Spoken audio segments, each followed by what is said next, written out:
সকালবেলায় সবাই ফ্রেশ হয়ে নিয়েছে। তো তারপরে আমাদের বাড়িতে এদিকে চা পর্ব চলছিল। তো মা, দাদা, বোন ওরা চা খাচ্ছিল। আর আমি যেহেতু চা খাই না, তাই আমি একটু ভিডিও করছিলাম। আর আমাদের বাড়িতে চা পর্ব শেষ হওয়ার পরে আমাদের পাশের বাড়ির জেঠি এসছে, তো বোনকে বললাম আরেকবার চা করে দিতে। তো বোন আদা চা করে দিল। আর তারপরে আমরা যেহেতু সকালবেলায় সাধারণত ফেনা ভাত খাই, তার সাথে আলু সেদ্ধ বা একটা চচ্চড়ি তরকারি বা কিছু, তো আজকে ভাবলাম একটু শাক ভাজা খাবো। তো তার জন্যই দেখো এদিকে আমাদের বাড়িতে এসেছি এখানে শাক তুলতে। এদিকে আমি লাউ শাক তুলছিলাম আর আমার বোন একটু রমা গলায় তুলছিল। আর তারপরেই বলছিল যে একটু পেঁপে তুলবো। আমি বললাম পেঁপে তো রান্না হবে না, তাহলে তুলবি কেন? যখন রান্না করবি তখন তুলবি। তো তারপরে দেখো আমাদের বেগুন বাড়িতে জল নেই বলে একদম শুকনো হয়ে গেছে। আর বেগুন যেগুলো ছিল সেগুলো কিছু কিছু হলুদ হয়ে গেছে। তো তার মধ্যে খোঁজাখুঁজি করছিলাম যদি একটু ভালো কিছু পাওয়া যায়।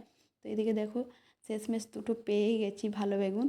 আর আমাদের এদিকে দেখো লাউ শাক সব তোলা হয়ে গেছে।